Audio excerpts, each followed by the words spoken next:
Imagine ಮಾಡಿ ನೀವು sky diving ಮಾಡೋಕೆ ಹೊರಟಿದ್ದೀರಾ. ನೀವು ಅಂಡ್ ನಿಮ್ಮ ಫ್ರೆಂಡ್ಸ್ ಎಲ್ಲರೂ ಆ ಪ್ಲೇನ್ ನಿಂದ ಜಂಪ್ ಮಾಡ್ತೀರಾ. ಜಂಪ್ ಮಾಡಿದ್ದೆ 200 km/h ನ ಸ್ಪೀಡ್ ನಲ್ಲಿ ನೀವು ಕೆಳಗೆ ಬೀಳ್ತಾ ಇರ್ತೀರಾ. 15,000 ಫೀಟ್, 10,000 ಫೀಟ್, 5,000 ಫೀಟ್. ಇನ್ನೇನು ಲ್ಯಾಂಡ್ ಆಗೋಕೆ 3,000 ಫೀಟ್ ಎತ್ತರದಲ್ಲಿ ಇರುವಾಗ ನೀವು ನಿಮ್ಮ ಪ್ಯಾರಾಶೂಟ್ ಅನ್ನು ಓಪನ್ ಮಾಡ್ತೀರಾ. ಬಟ್ ಸಡನ್ಲಿ ನಿಮಗೆ ಫೀಲ್ ಆಗುತ್ತೆ ಪ್ಯಾರಾಶೂಟ್ ಓಪನ್ ಆಗಿದ್ರು ನನ್ನ ಸ್ಪೀಡ್ ಇನ್ನೂ ಕಡಿಮೆ ಆಗ್ತಿಲ್ಲ ಅಂತ. ಆಗ್ಲೇ ನೀವು ಆ ಪ್ಯಾರಾಶೂಟ್ ಅನ್ನು ನೋಡ್ತೀರಾ. ನಿಮಗೆ ಗೊತ್ತಾಗುತ್ತೆ ಅದು ಸರಿಯಾಗಿ ಓಪನ್ ಆಗಿಲ್ಲ ಅಂತ. ನೀವು ಕಂಪ್ಲೀಟ್ ಆಗಿ ಪ್ಯಾನಿಕ್ ಆಗೋಕೆ ಸ್ಟಾರ್ಟ್ ಆಗ್ತೀರಾ. ಅಂಡ್ ನೋಡ್ತಾ ನೋಡ್ತಾ ನೀವು ಭೂಮಿಗೆ ತುಂಬಾ ಹತ್ರ ಬಂದಿದ್ದೀರಾ. ಅಲ್ಲಿರೋ ಬೆಟ್ಟದ ಮರಗಳಿಗೆ ತಾಗ್ತಾ ರಪ್ ಅನ್ನೋ ಹಾಗೆ ಭೂಮಿಗೆ ಬಂದ್ಬೀಳ್ತೀರಾ.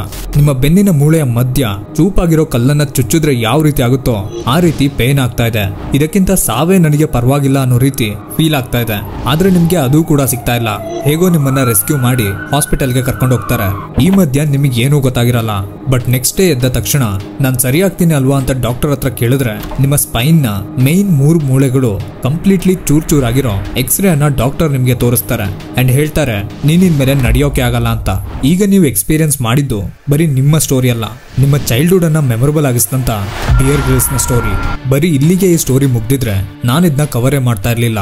ಸೊ ಹಾಗಾದ್ರೆ ಯಾವ ರೀತಿಯ ಮೆಂಟಲ್ ಟಫ್ನೆಸ್ ಇಂದ, ಯಾವ ರೀತಿಯ ಫಿಸಿಕಲ್ ಟಫ್ನೆಸ್ ನಿಂದ ಇವರು ಈ ಸಿಚುವೇಶನ್ ಅನ್ನ ಹೇಗೆ ಓವರ್ಕಮ್ ಮಾಡಿದ್ರು ಅನ್ನೋದನ್ನ ನೋಡೋಣ.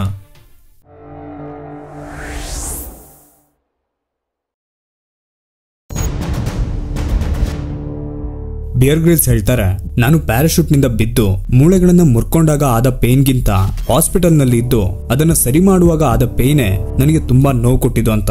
ಯಾಕಂದ್ರೆ ಬೆಟ್ಟ ಗುಡ್ಡಗಳನ್ನ ಹತ್ತಿ ಅಡ್ವೆಂಚರ್ ಮಾಡ್ತಾ ಇದ್ದಂತ ಬಿಯರ್ ಗ್ರಿಲ್ಸ್ಗೆ ವಾಶ್ರೂಮಿಗೆ ಹೋಗೋಕ್ಕೂ ಕಷ್ಟ ಆಗ್ತಿತ್ತು. ಇವರ ಲೈಫ್ ನ ಪರ್ಪಸ್ ಹೊರಗೆ ತಿರುಗಾಡೋದು, ಡಿಫ್ರೆಂಟ್ ಥಿಂಗ್ಸ್ ಅನ್ನ ಎಕ್ಸ್ಪೀರಿಯನ್ಸ್ ಮಾಡೋದು, ಟೋಟಲಿ ಅಡ್ವೆಂಚರ್ ಮಾಡೋದು. ಬಟ್ ಈ ಆಕ್ಸಿಡೆಂಟ್ ಅವರಿಂದ ಅವರ ಲೈಫ್ ನ ಪರ್ಪಸ್ ಅನ್ನೇ ಆಲ್ಮೋಸ್ಟ್ ಕಿತ್ಕೊಂಡ್ಬಿಡ್ತು.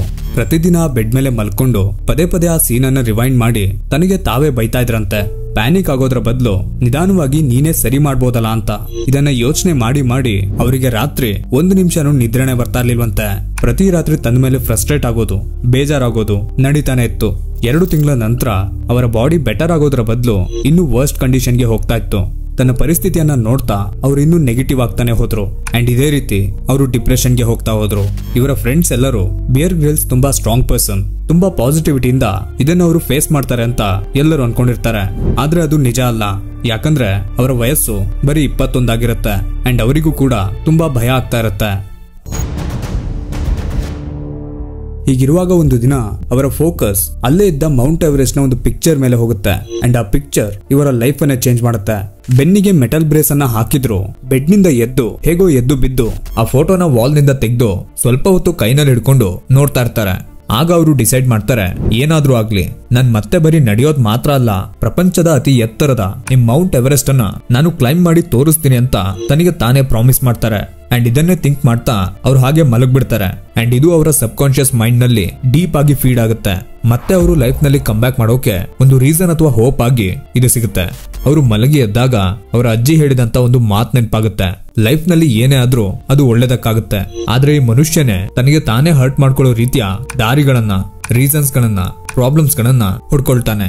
ಅದಕ್ಕೆ ನೀನ್ ಯಾವಾಗ್ಲಾದ್ರೂ ಕಷ್ಟದಲ್ಲಿರುವಾಗ ಇದನ್ನು ಮಾತ್ರ ನೆನ್ಪಿನಲ್ಲಿಟ್ಕೋ. ಈಗ ನಿನ್ ಲೈಫ್ ನಲ್ಲಿ ಏನ್ ಆಗ್ತಾ ಇದೆಯೋ ಅದನ್ನ ಆಲ್ರೆಡಿ ಗಾಡ್ ನಡೆಸ್ತಾ ಇರೋದು. ಅಂಡ್ ಅವರ ಡಿಸಿಷನ್ ಯಾವತ್ತೂ ತಪ್ಪಾಗಿರಲ್ಲ ಅಂತ. ಈ ಮಾತಿನ ವ್ಯಾಲ್ಯೂ ಈಗ ಅವರಿಗೆ ಡೀಪ್ ಆಗಿ ಅರ್ಥ ಆಗ್ತಿರುತ್ತೆ. ಈ ಆಕ್ಸಿಡೆಂಟ್ ನಲ್ಲಿ ನನ್ನ ಪ್ರಾಣನೂ ಹೋಗ್ಬೋದಿತ್ತು, ನನ್ನ ಕಣ್ಣು, ಕಾಲು ಅಥವಾ ಕೈನಲ್ಲಿ ಯಾವ್ದಾದ್ರೂ ಒಂದನ್ನ ಕಳ್ಕೊಂಡಿರ್ಬೋದಿತ್ತಲ್ಲ. ಆದ್ರೆ ಆಗಿದ್ದೇನು, ನನ್ನ ಸ್ಪೈನ್ ನ ಬರೀ 3 ಮೂಳೆ ಮಾತ್ರ ಮುರಿತು. ನಾನ್ ಬದುಕಿದ್ದೀನಿ ಅಂದ್ರೆ ಗಾಡ್ ನನಗೋಸ್ಕರ ಏನಾದ್ರೂ ಬೆಟರ್ ಪ್ಲಾನ್ ಅನ್ನ ಹಾಕಿದ್ದಾರೆ ಅಂತ. ಇದನ್ನ ಯೋಚಿಸಿದ ಮೇಲೆ ಅವರಿಗೆ ನನ್ನ ಲೈಫ್ ನಲ್ಲಿ ಮುಂದೆ ಏನಾಗುತ್ತೆ ಅನ್ನೋ ಒಂದು ಚಿಂತೆ ಇತ್ತಲ್ಲ, ಅದು ಕಂಪ್ಲೀಟ್ಲಿ ಹೋಗ್ಬಿಡುತ್ತೆ. ಯಾವಾಗ ಅವರ ಓವರ್ ಥಿಂಕಿಂಗ್ ಕಮ್ಮಿ ಆಯ್ತೋ ಆಗ್ಲೇ ಅವರ ಸ್ಟ್ರೆಸ್ ಅಂಡ್ ನೆಗೆಟಿವಿಟಿ ಕೂಡ ಕಮ್ಮಿ ಆಗ್ತಾ ಬಂದ್ಬಿಡತ್ತೆ. ಅವರ ಬಾಡಿಗಿಂತ ಮುಂಚೆ ಅವರು ತನ್ನ ಮೈಂಡ್ ಅನ್ನ ಸರಿ ಮಾಡೋಕೆ ನೋಡ್ತಾರೆ. ಮೈಂಡ್ ಸ್ಟ್ರಾಂಗ್ ಆಗಿದ್ದೆ ಆಟೋಮ್ಯಾಟಿಕಲಿ ಅವರ ಬಾಡಿ ಕೂಡ ಹೀಲ್ ಆಗೋಕೆ ಸ್ಟಾರ್ಟ್ ಆಗುತ್ತೆ. ಮೈ ಮೇಲಿದ್ದ ಗಾಯಗಳು ಸರಿ ಆಗೋಕೆ ಸ್ಟಾರ್ಟ್ ಆಗುತ್ತೆ. ಮೂಳೆಗಳು ಫಾಸ್ಟ್ ಆಗಿ ರಿಕವರ್ ಆಗೋಕೆ ಸ್ಟಾರ್ಟ್ ಆಗುತ್ತೆ. ಅವ್ರು ಹೇಳ್ತಾರೆ, ಲೈಫ್ ಎಲ್ಲರಿಗೂ ಬದುಕೋಕೆ ಸೆಕೆಂಡ್ ಚಾನ್ಸ್ ಕೊಡಲ್ಲ ಅಂತ. ಇಫ್ ನಿಮ್ಗೆ ಸಿಕ್ಕಿದ್ರೆ ತುಂಬಾ ಗ್ರೇಟ್ಫುಲ್ ಆಗಿರಿ ಅಂತ. ಅವರು ಮತ್ತೆ ಆ ಮೌಂಟ್ ಎವರೆಸ್ಟ್ ನ ಫೋಟೋ ಹತ್ರ ಹೋಗಿ ಜೋರಾಗಿ ಹೇಳ್ತಾರೆ, ನಾನ್ ಸರಿಯಾಗಿದ್ದೆ, ಮೌಂಟ್ ಎವರೆಸ್ಟ್ ನ ಪೀಕ್ ಅನ್ನ ಮುಟ್ಟಿ ಬರ್ತೀನಿ ಅಂತ. ಇದನ್ನೆಲ್ಲ ಅವರ ಫ್ರೆಂಡ್ಸ್ ಹತ್ರ ಹೇಳಿದ್ರೆ ಅವರು ಅದನ್ನ ಜೋಕ್ ಆಗಿ ತಗೊಂಡು ಇದನ್ನ ಇಗ್ನೋರ್ ಮಾಡ್ತಾ ಇದ್ರಂತೆ. ಆದ್ರೆ ಅವರ ಗೋಲ್ ಮಾತ್ರ ಕಂಪ್ಲೀಟ್ಲಿ ಕ್ಲಿಯರ್ ಆಗಿತ್ತು. ನಾನ್ ಸರಿ ಆಗ್ಬೇಕು, ಮೌಂಟ್ ಎವರೆಸ್ಟ್ ನ ಕ್ಲೈಮ್ ಮಾಡ್ಬೇಕು ಅಂತ. ಆಕ್ಸಿಡೆಂಟ್ ನ 3 ತಿಂಗಳ ನಂತರ ಅವರ ಬಾಡಿ ಪೇನ್ ಕಡಿಮೆ ಆಗೋಕ್ ಸ್ಟಾರ್ಟ್ ಆಗುತ್ತೆ. 8 ತಿಂಗಳ ನಂತರ ಅವರನ್ನ ಹಾಸ್ಪಿಟಲ್ ನಿಂದ ಡಿಸ್ಚಾರ್ಜ್ ಮಾಡ್ತಾರೆ ಅಂಡ್ 1 ವರ್ಷದಲ್ಲಿ ಅವರು ಕಂಪ್ಲೀಟ್ಲಿ ರಿಕವರ್ ಆಗ್ತಾರೆ. ಆದ್ರೆ ಡಾಕ್ಟರ್ಸ್ ಆಲ್ರೆಡಿ ಇವರು ಸ್ಪೆಷಲ್ ಫೋರ್ಸಸ್ಗೆ ಟ್ರೈನಿಂಗ್ ಮಾಡೋಕೆ ಆಗಲ್ಲ ಅಂತ ಹೇಳಿರ್ತಾರೆ. ಅಂಡ್ ಬೇರ್ ಗ್ರಿಲ್ಸ್ ಅವರಿಗೂ ಗೊತ್ತಾಗಿರುತ್ತೆ ನಾನು ಈ ಇಂಜುರಿಯಿಂದ ಆರ್ಮಿನಲ್ಲಿ ಕಂಟಿನ್ಯೂ ಮಾಡಕ್ ಆಗಲ್ಲ ಅಂತ. ಅದಕ್ಕೆ ಆರ್ಮಿಯಿಂದ ರಿಸೈನ್ ಮಾಡ್ಬಿಡ್ತಾರೆ. ಈಗ ಅವ್ರ ಹತ್ರ ಯಾವುದೇ ಜಾಬ್ ಇಲ್ಲ ಅಂಡ್ ಯಾವುದೇ ಸೋರ್ಸ್ ಆಫ್ ಇನ್ಕಮ್ ಕೂಡ ಇಲ್ಲ. ಅವರ ಮೌಂಟ್ ಎವರೆಸ್ಟ್ ಕ್ಲೈಮ್ ಮಾಡ್ಬೇಕು ಅನ್ನೋ ಮಿಷನ್ ಈಗ ಡೂ ಆರ್ ಡೈ ಮಿಷನ್ ಆಗಿ ಬಂದು ನಿಂತಿತ್ತು. ಅವರ ಮುಂದೆ ಈಗ 2 ಸಿನಾರಿಯೋ ಇತ್ತು. ಒಂದು, ಅವರು ಸಕ್ಸಸ್ಫುಲಿ ಮೌಂಟ್ ಎವರೆಸ್ಟ್ ಕ್ಲೈಮ್ ಮಾಡಿದ್ರೆ ಮೌಂಟ್ ಎವರೆಸ್ಟ್ ನ ಪೀಕ್ ನ ಮುಟ್ಟಿದ ಬ್ರಿಟನ್ ನ ಯಂಗೆಸ್ಟ್ ಪರ್ಸನ್ ಅನ್ನೋದಲ್ಲದೆ ಎಷ್ಟೋ ಸ್ಪಾನ್ಸರ್ಶಿಪ್ ಅಂಡ್ ಜಾಬ್ ಆಪರ್ಚುನಿಟೀಸ್ ಗಳು ಕೂಡ ಸಿಗೋ ಚಾನ್ಸಸ್ ಇರುತ್ತೆ.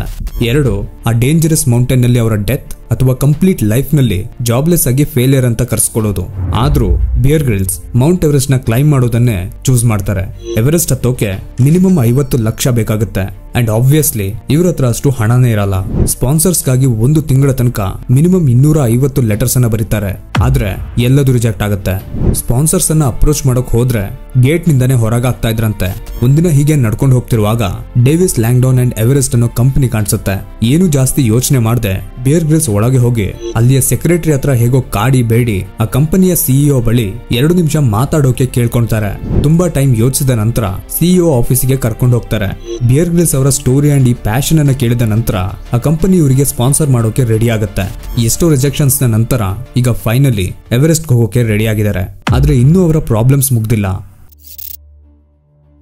ಎಷ್ಟೋ ಮಂತ್ಗಳ ತನಕ ಪ್ರಾಕ್ಟೀಸ್ ಮಾಡಿ ಬಿಯರ್ ಗ್ರಿಲ್ಸ್ ಅವರ ಟೀಮ್ ನೊಂದಿಗೆ ಮೌಂಟ್ ಎವರೆಸ್ಟ್ ಅನ್ನ ಕ್ಲೈಮ್ ಮಾಡೋಕೆ ಸ್ಟಾರ್ಟ್ ಮಾಡ್ತಾರೆ. ಕ್ಲೈಮ್ ಮಾಡ್ತಾ ಇರುವಾಗಲೇ ಅವರು ನಿಂತಿರೋ ಜಾಗದಿಂದ ಸೌಂಡ್ ಬರೋಕೆ ಸ್ಟಾರ್ಟ್ ಆಗುತ್ತೆ.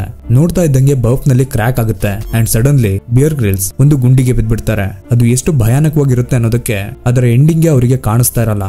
ಅವರಿಗೆ ಕಟ್ಟಿದ್ದ ಆ ಹಗ್ಗ ಕೂಡ ಜಾಸ್ತಿ ಹೊತ್ತು ನಿಲ್ಲೋ ರೀತಿ ಕಾಣಿಸ್ತಾ ಇರ್ಲಿಲ್ಲ. ಆಗ್ಲೇ ಅವರ 2 ಜನ ಟೀಮ್ ಮೇಟ್ಸ್ ಅವರನ್ನ ಮೇಲೆ ಎಳ್ಕೊಳ್ಳೋಕೆ ಟ್ರೈ ಮಾಡ್ತಿರ್ತಾರೆ ಅಂಡ್ ಬಿಯರ್ ಗ್ರಿಲ್ಸ್ ಕೂಡ ಅಲ್ಲಿಂದ ಆದಷ್ಟು ಟ್ರೈ ಮಾಡಿ ಮೇಲತ್ತಿ ಬರ್ತಾರೆ. ಇದು 2ನೇ ಬಾರಿ ಅವರು ಸಾವನ್ನ ಮೀರಿ ಬಂದಿದ್ದು.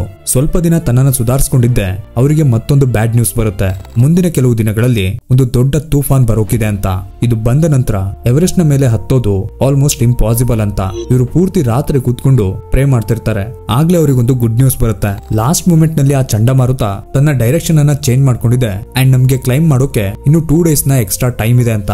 ಮಾರನೆಯ ದಿನ ಬೆಳಿಗ್ಗೆ 10 ಗಂಟೆಗೆ ಅವರು ತನ್ನ ಫೈನಲ್ ಮಿಷನ್ ನ ಕ್ಲೈಂಬಿಂಗ್ ಶುರು ಮಾಡ್ತಾರೆ. ಫೀವರ್ ನಿಂದ ವೀಕ್ ಫೀಲ್ ಆಗ್ತಾ ಇದ್ರು.